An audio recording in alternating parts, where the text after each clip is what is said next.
Welcome back.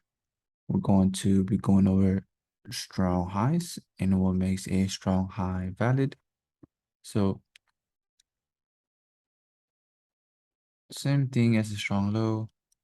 We need to take out a previous high instead of a low, right? Which is the opposite pattern of the strong low. So we take out the previous high. This is a 4 hour. Then the smaller time frame, let's say 15, is going to look like this.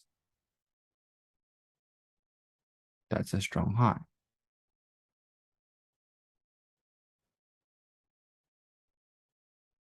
Right? It has to take out liquidity and break structure. It can look like this. It can look like this. And then on the higher time frame, it's going to look just like this. Right? That's a strong high.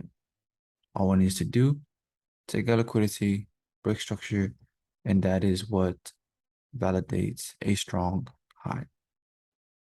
So for now, on to the next one.